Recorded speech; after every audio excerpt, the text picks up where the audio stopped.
बच्चे last lecture में हमने काइनेटिक थ्योरी ऑफ गैसेस के अंदर Dalton's law of partial pressure पढ़ा था, जिसके अकॉर्डिंगली अगर एक मिक्सचर है गैसेस का, आइडल गैसेस का, नॉन रिएक्टिव गैसेस हैं, अगर हम उन मिक्सचर के टोटल प्रेशर की बात करें तो हर प्रेशर जो गिवन वॉल्यूम के अंदर अगर वो इंडिविजुअली गैस अवेलेबल होती, अगर वो गैस इंडिविजुअली गिवन वॉल्यूम को ऑक्यूपाई कर रही थी, उस वक्त जितना प्रेशर एक्सर्ट करती उस फ्रैक्शन के बराबर का प्रेशर एक्सर्ट करेगी जितना फ्रैक्शन ऑफ वॉल्यूम उसने मिक्सचर के टाइम पे ऑक्यूपाई किया हुआ है। फॉर एग्जाम्पल, अगर हमारे पास कोई एक गैस है, लेट अस अज्यूम गैस ए, ठीक है, या उसका नाम ही रख लेते हैं हीलियम गैस है मान लो। अब हीलियम गैस अगर individually P not amount of pressure exert कर रही थी, कब? जब वो पूरी वॉल्यूम खुद उसने ऑक्यूपाई करी थी। प्योरेस्ट फॉर्म में इंडिविजुअली जब कंप्लीट वॉल्यूम ऑक्यूपाई करी थी तो उसने प्रेशर एक्सर्ट किया था पी नॉट। अब उसने जो सेम वॉल्यूम में जब मिक्स हो गई हैं तीन चार तरह की गैसेस, केमिकली इनर्ट है, रिएक्ट नहीं कर रही है वो, लेकिन हमने मान लेते हैं आर्गन हो गया, नियॉन हो गया, हीलियम हो गया, हमने तीन गैसेस एक उसके अंदर डाल दी हैं और एक और कोई XYZ एक और गैस डाल दी, चार गैसेस डाल दी। हर गैस 25-25% ऑफ वॉल्यूम ऑक्यूपाई कर रही है। तो इनिशियली अगर हीलियम ने P not amount of pressure exert किया था, तो अब मिक्सचर में 25% of P not will be the pressure exerted by helium. समझ में आई है? तो वो पार्शियल प्रेशर कितना एक्सर्ट करेगा? एग्जैक्टली उतना जितना वो अगर प्योरेस्ट फॉर्म में था उस वक्त जितना प्रेशर ऑक्यूपाई कर रहा, जितना प्रेशर एक्सर्ट कर रही थी गैस, उसी प्रेशर को उसके वॉल्यूम ऑफ फ्रिक्शन के साथ मल्टीप्लाई कर दो। This is Dalton's law of partial pressure. और टोटल प्रेशर क्या रहेगा? हर इंडिविजुअल उन पार्शियल प्रेशर्स का सम। ठीक है, यहां पे हमारे पास क्या है? According to Dalton's law of partial pressure, it states that the total pressure exerted by a mixture of non-reactive ideal gases is equal to the sum of the partial pressures which would exert if alone occupied the same volume at the given temperature. Let us consider the number of non-reactive ideal gases mixed together in a vessel of volume V. Let N1, N2, N3 be the number of molecules of different gases. Small m1, m2, m3 be the masses of each molecule of different gases. C1, C2, C3 be the RMS, that is root mean square velocities of different gases. P1, P2, P3 be the partial pressure exerted by the various gases. ये simple है, terminology logic समझ में आ रहा है, क्या क्या नाम रख रहे हैं। अब देखो प्रेशर का फॉर्मूला क्या है बच्चे? 1/3 mnc स्क्वायर बाय v। अपने को पता है ये हमने प्रेशर का फॉर्मूला डिराइव किया था गैसेस के लिए। तो P2 की वैल्यू क्या होगी? 1/3 m2 n2 c2 square by v।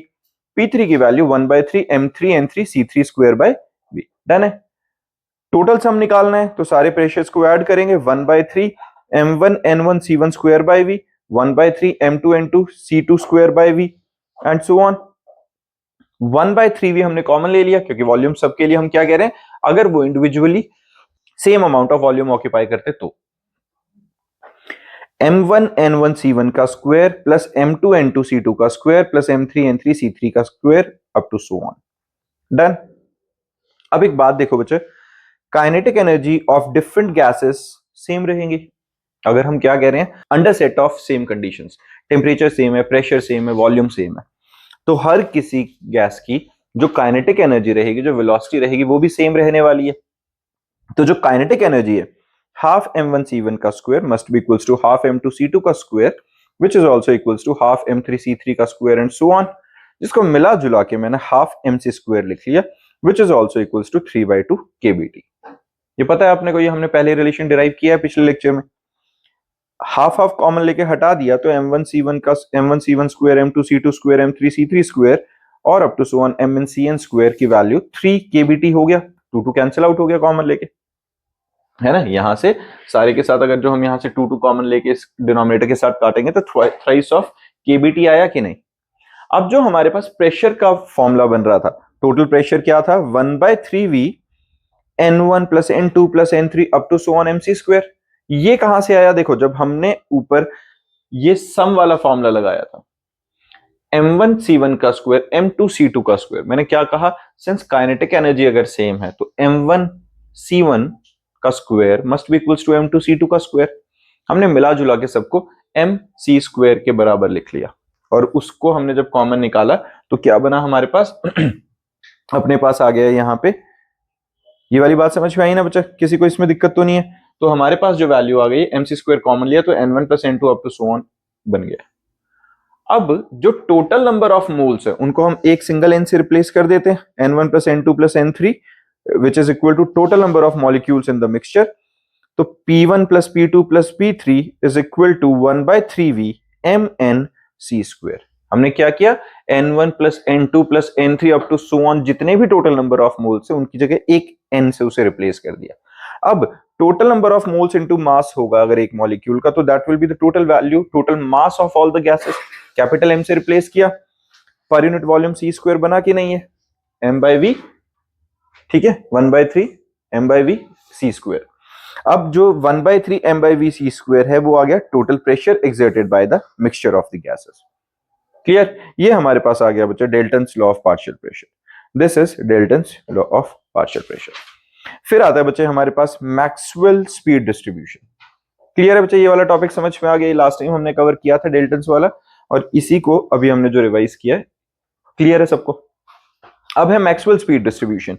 Maxwell speed distribution के अकॉर्डिंगली क्या है, at any temperature Maxwell's law of speed distribution is that nv is equal to 4 pi n m by 2 pi kbt whole raised to the power 3/2 v square e raised to the power minus mv square by 2 kbt। ये जो दिख रहा है उठपटांग सा, सिर्फ तुम्हें मतलब क्या पता होना चाहिए कि मैक्सवेल स्पीड डिस्ट्रीब्यूशन का कोई फॉर्मूला है, रटने की जरूरत नहीं है, ये वैल्यू कहीं डाल ली नहीं है हमने नहीं, डेरिवेशन नहीं है। अब ये हम कर क्या रहे हैं एक बार इसको समझते हैं, नहीं फॉर्मूला नहीं याद करना है, सिर्फ इसका एग्जैक्ट मीनिंग तक चलते हैं कि मैक्सवेल स्पीड डिस्ट्रीब्यूशन के कर्व के ऊपर क्वेश्चन आएगा तो उस कर्व के अंदर हमें इसका एग्जैक्ट मीनिंग क्या है ये बताना क्या चाहते हैं उस पर चलते हैं। ये जो हमारे पास PV NV it is equal to dn by dv। This is called Maxwell Boltzmann speed distribution function. Maxwell Boltzmann speed distribution function dn by dv। dn क्या है यहां पे, number of gas molecules with the speed lying between v and v plus dv। ठीक है, क्या बात कर रहे हैं हम, एक नंबर ऑफ मॉलिक्यूल्स। देखो अब क्या क्या कहानी है, अगर नंबर ऑफ मॉलिक्यूल्स हैं वो मूव कर रहे हैं, हर किसी की वेलोसिटी अलग है, मान लेते हैं हर किसी की वेलोसिटी अलग है, वहां पर एक वेलोसिटी की रेंज है v, एक वेलोसिटी की रेंज है v प्लस dv। अब v प्लस dv के बीच में जो नंबर ऑफ मॉलिक्यूल्स है, कौन से मॉलिक्यूल जिनकी वेलोसिटी v और v प्लस dv के बीच में कहीं लाई कर रही है, मान लेते हैं v की वैल्यू मान लेते हैं अप्रोक्स है 48 मीटर पर सेकेंड, 48 मीटर पर सेकेंड v की वैल्यू, और v प्लस dv है 50 मीटर पर सेकेंड। तो 48 और 50 के बीच वाली जितनी भी स्पीड है, जिस जिस मॉलिक्यूल के उसके बीच वाली स्पीड है उसका नाम हमने क्या रख दिया, dn। ये बात समझ में आ रही है dn क्या है, तो dn वो नंबर ऑफ मॉलिक्यूल्स हैं, small m mass of gas molecule, capital N total number of molecules of the gases, kb जो बोल्ट्जमैन कांस्टेंट है। क्लियर है, ठीक बात है बच्चे। ये अब area under the graph represents the total number of molecules of the gas. Area under the graph क्या निकलेगा, nv dv।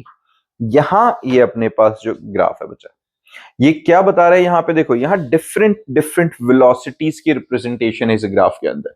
इस ग्राफ पे ध्यान दो इस ग्राफ में एक वैल्यू है CRMS, root mean square velocity, एक एवरेज वेलोसिटी और एक जो मैक्सिमम वेलोसिटी रहेगी।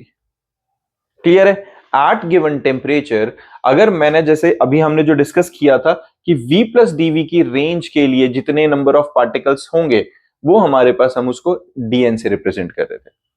क्लियर बात है, ठीक है। और pv क्या होता है हमारे पास, probability function. Probability function basically क्या बताता है, प्रोबेबिलिटी फंक्शन बताता है कि कितने नंबर ऑफ मॉलिक्यूल्स एक गिवन वेलोसिटी के साथ मूव कर रहे होंगे, उनकी प्रोबेबिलिटी के बारे में।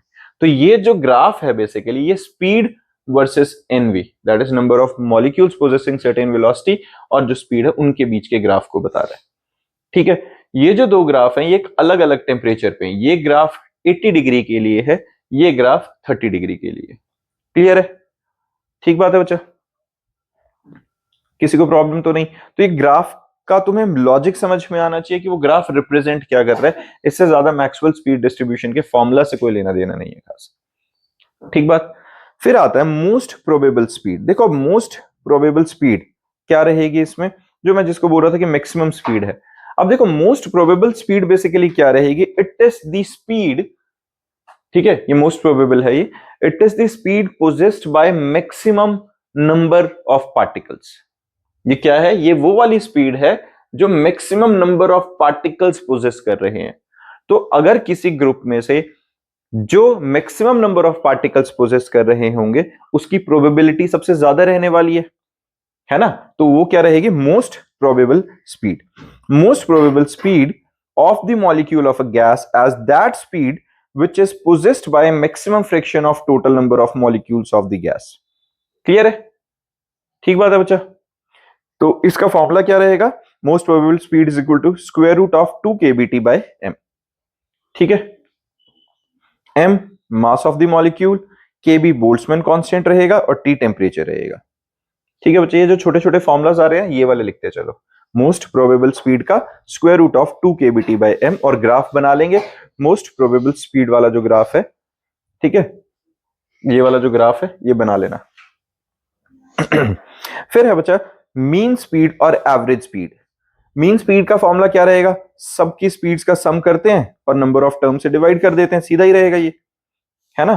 तो एवरेज स्पीड का फॉर्मूला बना square root of 8 kBt by m pi. Mean speed और average speed is the average speed with which a molecule of the gas moves. Clear है ये, ठीक है, सीधा सीधा फॉर्मूला, सीधी डेफिनेशंस। फिर आता है बच्चा root mean square speed, CRMS। It is defined as the square root of the mean of the squares of random velocities of individual molecules of a gas. CRMS is equal to C1 plus C2 plus C3 का square up to so on Cn का square divided by n। ये हमने पहले भी discuss कर लिया था, root mean square. Clear है बच्चा। तो CRMS is equal to square root of 3 kBt by m, ठीक है। इन तीनों का रेशियो, इनका रिलेशन लिखो, ये most probable speed with the ratio of average velocity with the ratio of root mean square velocity is equal to root 2 ratio 8 by pi under the root ratio root 3। ये relation important है, ये तुम्हें आता होना चाहिए, objective questions के अंदर आ सकता है। क्लियर है बच्चा, ठीक है। अब इस टॉपिक के बाद हमारे पास एक नया टॉपिक आता है बच्चा, डिग्री ऑफ फ्रीडम। बहुत इंपॉर्टेंट और अपनी तरह का एक टॉपिक है ये। देखो डिग्री ऑफ फ्रीडम क्या होता है, इस पे ध्यान देंगे।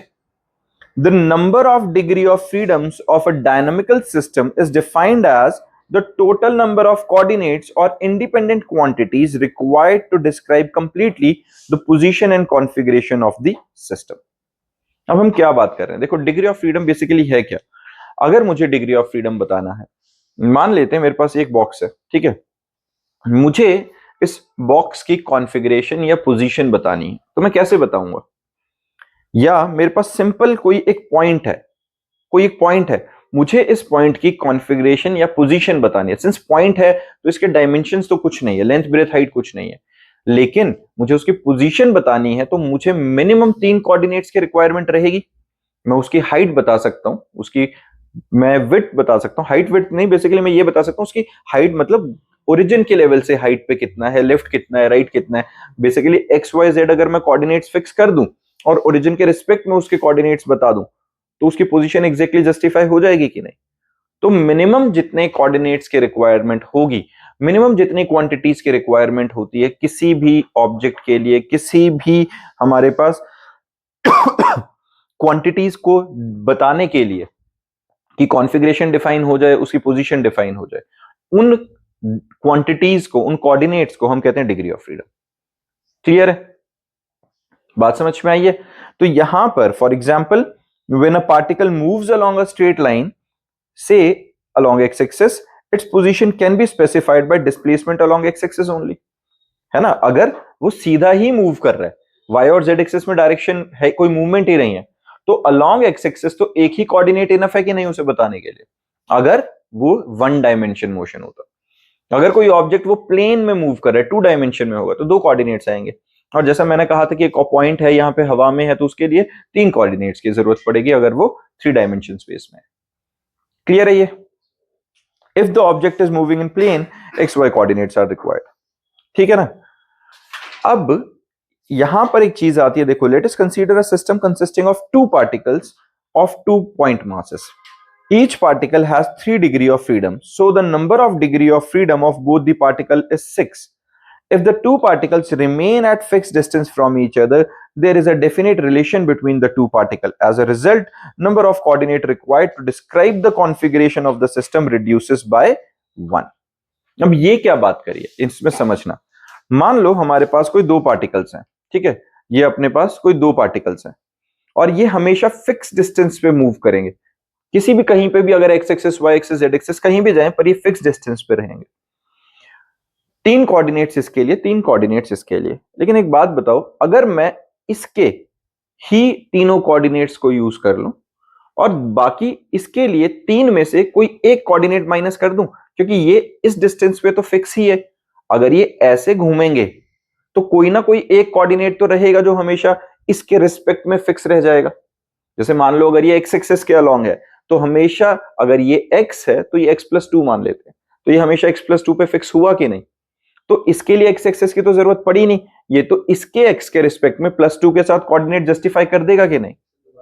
बेटा अगर जो दो चीजें हमेशा एक दूसरे से फिक्स डिस्टेंस पे रहेंगी तो उनके बीच में नंबर ऑफ रिलेशंस कितने हैं? 1। इनमें रिलेशन कितने हैं? 1 की डिस्टेंस फिक्स है। तो 3 कोऑर्डिनेट्स इसके, 3 कोऑर्डिनेट्स इसके, टोटल 6 कोऑर्डिनेट। उन 6 में से नंबर ऑफ रिलेशंस माइनस कर दो, वो डिग्री ऑफ फ्रीडम हो जाएगा एक 2 पार्टिकल सिस्टम का। क्या करना है?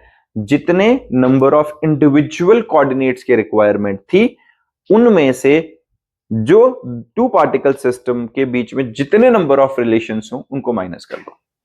क्योंकि 2 पार्टिकल सिस्टम है अगर, तो एक दूसरे के रिस्पेक्ट में एक रिलेशन फिक्स कर दिया हमने कि भाई इनका डिस्टेंस चेंज नहीं हो सकता। अगर इनका डिस्टेंस चेंज नहीं हो सकता तो किसी एक कोऑर्डिनेट को तो हम एक के रिस्पेक्ट में बता सकते हैं, है ना। तो ये हमारे पास डिग्री ऑफ फ्रीडम आ जाती है। तो 2 पार्टिकल सिस्टम के लिए हम एक कोऑर्डिनेट को कम कर देंगे तो 5 आ जाएंगे।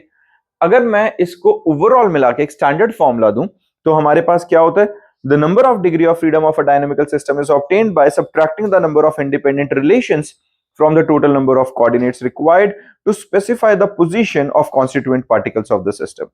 A is the number of particles of the system, formula साथ में लिखेंगे बच्चे। R is number of independent relations among the particles, and N is the degree of freedom of the system. तो degree of freedom is equal to 3A minus R. 3A minus R. A क्या है बच्चे? Number of particles. ठीक है, एक particle के लिए 3 coordinates की जरूरत थी, ठीक है, तो नंबर ऑफ पार्टिकल्स जितने होंगे उसको 3 से मल्टीप्लाई कर दिया, आर नंबर ऑफ रिलेशंस हमने माइनस कर दिए उनके बीच में। ये हर जगह के लिए है, स्पेस नहीं होगा तो ऑब्वियसली फिर हम 3 नहीं करेंगे। हाँ, ये जो फॉर्मूला है ये स्पेसिफिकली 3 कोऑर्डिनेट सिस्टम के अकॉर्डिंगली 3D स्पेस के हिसाब से। क्लियर है ये? फॉर मोनो एटॉमिक गैसेस साथ के साथ निकालते चलेंगे बच्चा। मोनो एटॉमिक का मतलब क्या हुआ? ए की वैल्यू 1, आर कितने हैं? 0, क्योंकि वहां कुछ है ही नहीं जिसके साथ रिलेशन में आएगा। तो n is equal to 3 into 1। तो 3 कोऑर्डिनेट्स, ठीक है, डिग्री ऑफ फ्रीडम हो गया 3। फॉर डायटोमिक गैसेस ए की वैल्यू 2 आ गई, रिलेशन कितना निकला? 1, तो n कितना निकलेगा? 3 into 2 minus 1 which is equal to 5। Try atomic gases, try में 3 रहेंगे तो ए आ गया 3, आर रिलेशन कितने बनेंगे? अगर देखो ट्राई एटॉमिक है तो उसके बीच में 2 रिलेशंस बनेंगे, एक फिक्स, एक इधर मान लो, तो इसके और इसके बीच में 2 रिलेशन बने कि नहीं? इसके रिस्पेक्ट में मैं अगर फिक्स कर रहा हूं तो हमारे पास आर कितने निकल गए? 2। ठीक है, सुनो अभी बताता हूं उस केस में अब क्या आएगा। अगर मैं यहां पर इन 3 पार्टिकल्स को लीनियर बना लेता हूं, है ना, अगर मैं इन 3 पार्टिकल्स को लीनियर एक स्ट्रेट लाइन में बना लेता हूं, तो अगर ये तीनों स्ट्रेट लाइन में है तो सिर्फ 2 रिलेशंस आए कि नहीं इनके बीच में? अगर 3 स्ट्रेट लाइन में नहीं होंगे, एक इधर और एक इधर, तो एक रिलेशन, 2 रिलेशन और 3 रिलेशन, फिर आर की वैल्यू 3 आएगी। कब? जब नॉन लीनियर होगी वो। ये समझ में आ रही है? अगर 3 पार्टिकल्स स्ट्रेट लाइन में है, लीनियर है, तो रिलेशन सिर्फ 2 आएंगे सॉरी, तो नंबर ऑफ रिलेशंस 2 आएंगे। लेकिन अगर वहां वो नॉन लीनियर है तो हमेशा ट्रायंगल बनेगा, ट्रायंगल बनेगा तो 3 रिलेशंस आ जाएंगे। ठीक है, लीनियर के केस में number of degree of freedom आया 3 into 3 minus 2 which is 7, और अगर नॉन लीनियर है तो रिलेशन 3 आ जाएंगे, तो n की वैल्यू आएगी 3 times 3 minus 3 which is 6। Clear है बच्चा? ये किसी को परेशानी इसमें? ठीक है ना। अगर सर चार पार्टिकल्स होंगे तो, और चारों के चारों अगर लीनियर हैं तो नंबर ऑफ रिलेशन 3 आ जाएंगे। अगर चारों के चारों नॉन लीनियर हैं तो नंबर ऑफ रिलेशंस निकाल के देख लो, 4 निकल जाएंगे। 3 लीनियर है और एक बाहर। बेटा फिर अलग अलग तरीके से बनाने पड़ेंगे। 1 2 3 4 5 रिलेशंस बन रहे हैं बल्कि। ठीक है, ये समझ रहे हो रिलेशन कैसे बनेंगे। अगर जो तुम 4 के लिए ले रहे हो, 4 पार्टिकल्स के लिए अगर जो तुम लोगे, तो मान लो जैसे ये बच्चा बोल रहा है कि भाई 3 लीनियर हैं और एक कहीं बाहर है, तो भी देखो 1 रिलेशन, 2 रिलेशन, 3 रिलेशन, 4 रिलेशन और 5 रिलेशन, है ना। 1 2 3 4, है ना। अगर टेट्रा एटॉमिक होगा तो इस तरीके से नंबर ऑफ रिलेशंस गिन सकते हो। क्लियर है।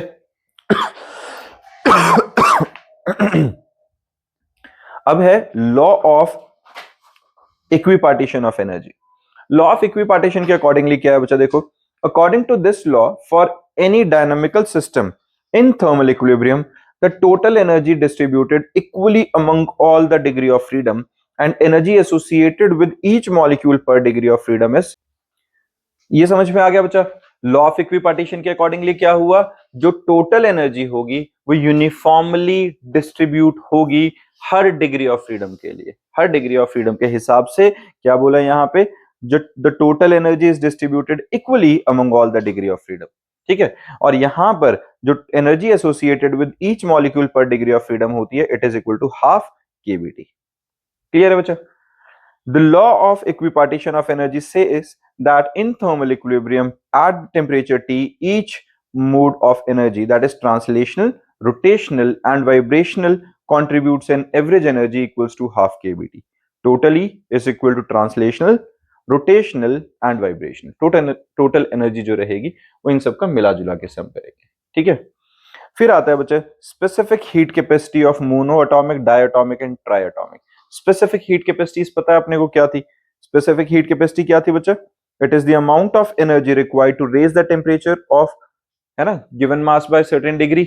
इसी के लिए था amount of heat energy required to raise the temperature of the object by 1 degree Celsius, वो थी heat capacity. amount of heat energy required to raise the temperature of unit mass by 1 degree Celsius वो specific heat capacity, यही सब था। अब monoatomic gases के अंदर degree of freedom कितने हैं, 3। एवरेज एनर्जी पर molecule of degree of freedom कितना है, half KBT.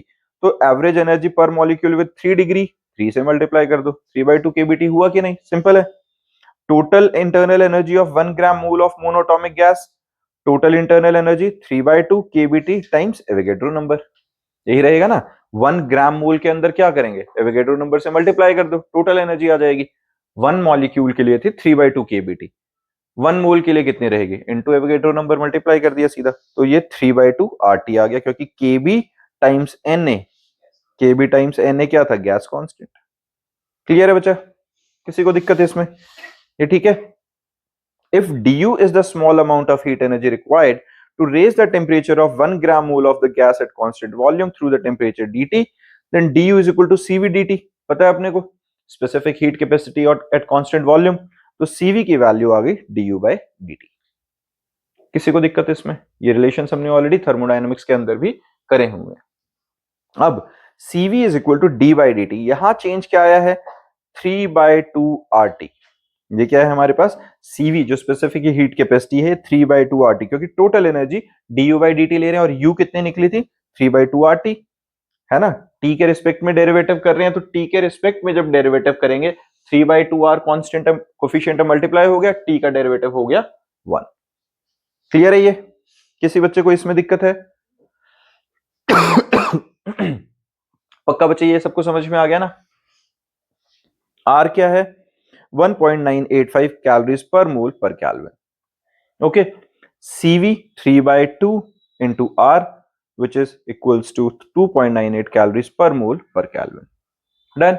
Cp minus Cv is equal to R अपने को पता है, हमने रिलेशन डिराइव किया था पिछले चैप्टर में। तो Cp की वैल्यू R plus Cv आ जाएगी, 3/2 R plus R, which is equal to 5 R/2, 5/2, R की वैल्यू 1.985, तो अप्रोक्सीमेटली 4.96 कैलोरीज पर मोल पर केल्विन हमारे पास आ जाता है। जो गामा था ये क्या था, Cp by Cv के इक्वल, दोनों को डिवाइड करते हैं, 5/2 R by 3/2 R, 5/3 which is 1.67।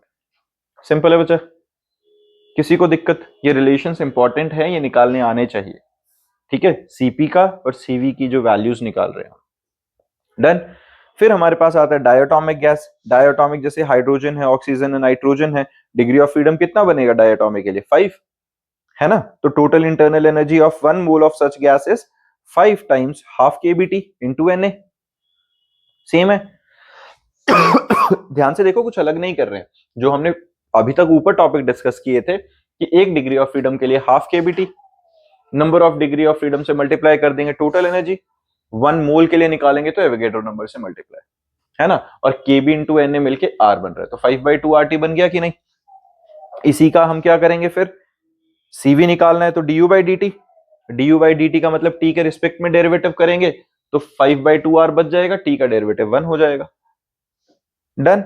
ये पता चला। सीवी की वैल्यू निकल गई, आर की वैल्यू सब्स्टिट्यूट करके 4.96, और CP is equal to CV plus R. CV की वैल्यू 5/2 आर प्लस आर किया तो 7/2 आर आ गया। इसके अंदर आर की वैल्यू सब्स्टिट्यूट करेंगे तो 6.95 कैलोरीज पर मोल पर केल्विन आ जाएगी। क्लियर है ये? ठीक बात है। गामा की वैल्यू सीपी बाई सीवी, दोनों को डिवाइड किया तो 7/5 विच इज 1.4। समझ में आ रहा है ना बच्चे? देखो कुछ भी क्रैमिंग नहीं है, यहाँ पे एक ही फॉर्मेट था, उसी के अंदर हमने सिर्फ वैल्यू सब्स्टिट्यूट करी है। फिर आता है ट्राइएटॉमिक। ट्राइएटॉमिक के लिए in case of linear triatomic molecule degree of freedom 7 आ गए, अगर वो लीनियर है तो, है ना? तो टोटल एनर्जी क्या आएगा? 7 times of half kBT N और 7/2 RT.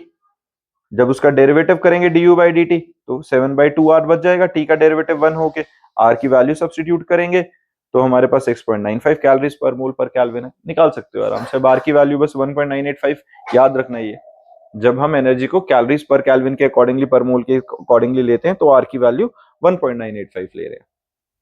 CP CV plus R, CV की वैल्यू 7/2 आर थी, उसमें आर ऐड किया तो 9/2 आर आ गया विच इज 8.9 कैलोरीज पर मोल पर केल्विन। गामा में सीपी बाय सीवी किया, दोनों को जब हमने डिवाइड किया तो आंसर आया 9/7 which is 1.28। Done. Non linear होगा तो डिग्री ऑफ फ्रीडम 6 हो जाएंगे ट्राइएटॉमिक के लिए। Total energy associated 6 times half kBT Na which is equal to 3 RT. Derivative करेंगे तो 3 आर बचेगा, आर की वैल्यू सब्स्टिट्यूट करेंगे तो 5.96 आंसर। और सीपी की वैल्यू क्या आएगी हमारे पास? सीपी में क्या होता है हमारे पास? सीवी प्लस आर ऐड किया तो अपने पास 7.94 कैलोरीज पर मोल पर केल्विन आ जाएगा। क्लियर है ये? 3 आर में आर ऐड किया तो 4 आर आ गया और आर की वैल्यू सब्स्टिट्यूट करी। Gamma CP by CV 4 R by 3 R, 4/3 1.33। किसी को दिक्कत बचा इसमें?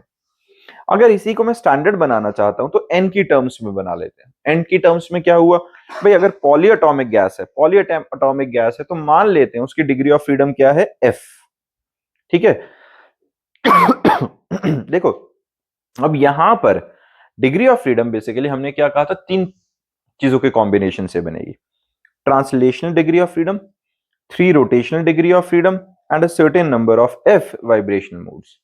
ये होगा एक पॉलीएटॉमिक के अंदर। तो total internal energy 3/2 KBT plus 3/2 KBT plus F times KBT times Na। ये हमने क्या किया? 3/2 केबीटी एक टाइप के लिए, कौन से के लिए? रोटेशनल के लिए आ गया। एक हमारे पास किसके लिए आ गया बच्चा? ये हमारे पास आ गया ट्रांसलेशनल के लिए, और ये हमने कहा वाइब्रेशनल के लिए। टोटल Na से मल्टीप्लाई किया, सबको प्लस किया तो 3 प्लस एफ आर टी बन गया अपने पास। ठीक है, एलसीएम लेके ऐड किया तो 3 प्लस एफ आर टी हमारे पास आ गया। CV is equal to 3 plus F R, क्योंकि डेरिवेटिव किया, टी का डेरिवेटिव 1 आया तो जो कोफिशिएंट बचा सिर्फ ये हमारे पास आ गया। सीपी की वैल्यू CV प्लस आर है तो 4 प्लस एफ आर आ गया, है ना? 4 प्लस एफ टाइम्स आर आ गया। गामा निकाला CP बाय CV तो 4 plus F by 3 plus F, हमारे पास पॉलीएटॉमिक के लिए आंसर आ गया। डन है बच्चा? किसी को दिक्कत है इसमें? फिर आता है determination of gamma for the degree of freedom n। n के लिए निकालेंगे तो देखो n डिग्री ऑफ फ्रीडम है, total internal energy n times half kBT into Na which is equal to n/2 RT। Derivative करेंगे CV d/t n/2 RT तो n/2 R बच जाएगा। CP निकालेंगे तो उसमें R ऐड किया, n/2 प्लस 1 टाइम्स R आ गया। गामा निकाला तो दोनों को डिवाइड कर देते हैं, R से R कैंसिल होएगा तो जो हमारे पास बचा n/2 प्लस 1 ओवर n/2। ये आंसर है, उसको बस रीअरेंज करके लिखा है तो वो बना 2/n प्लस n/2 प्लस 1, और सिंप्लीफाई किया तो gamma is equal to 1 plus 2/n आ गया। सॉर्टेड है? ठीक है बच्चा, ये एक बार लिख के करोगे ना तो देखो कुछ अलग नहीं कर रहे हैं हम, बार बार एक ही स्टेप को बार बार रिपीट कर रहे हैं, बस अलग अलग वैल्यूज के लिए। फिर आता है specific heat capacity of solid. Specific heat capacity of solid में let us consider 1 gram mole of solid containing Na atoms. Each atom vibrate about its mean position. According to law of equipartition of energy, the average energy associated with an atom due to its oscillation in one dimension is 2 times half kBt, which is equal to kB times t. ये हमारे पास क्या आ गई है बच्चे, equipartition के accordingly जो oscillation के केस में वन डायमेंशन में जब हम बात कर रहे हैं ठीक है, एवरेज एनर्जी आ गई अपने पास। अब इन 3 डायमेंशंस द एवरेज एनर्जी पर एटम इज 3 kBt। ठीक है, ये किसके लिए थी, 3 डायमेंशन के लिए।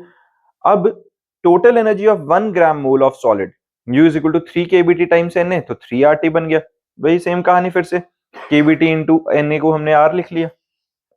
अब according to first law of thermodynamics, delta Q is equal to delta U plus delta W, पता है अपने को, तो delta U plus delta W को P del V लिख सकता हूं। Small work done is pressure into change in volume, पता है ये वाला पार्ट बच्चे। For solids change in volume तो नेग्लिजिबल रहेगी, है ना, इनकम्प्रेसिबल होंगे, तो delta Q is equal to delta U के बराबर आ गया, सीधा सीधा, वर्क डन है ही नहीं वहां पे। तो molar specific heat capacity of solid is equal to delta Q by delta T, और we can write it as delta U by delta T। Clear है बच्चा ये। और डेल्टा U की वैल्यू हमने कितने निकाली थी, डेल्टा U निकलेगा 3 kBt का derivative which is equal to 3 times R, है ना। 3 RT का मैं डेरिवेटिव करूंगा तो 3R बनेगा कि नहीं CV, समझ में आई ये बात। हमने यही किया था ना अभी, हम क्या बात कर रहे थे बच्चे, जो हमारे पास CV आ रहा था it is equal to du by dt था कि नहीं, विद रिस्पेक्ट टू टाइम, अगर विद रिस्पेक्ट टू टेम्परेचर अगर हम डेरिवेटिव कर रहे हैं बार बार इसमें, तो हमारे पास क्या होगा, ये 3/2 बच जाएगा C की वैल्यू।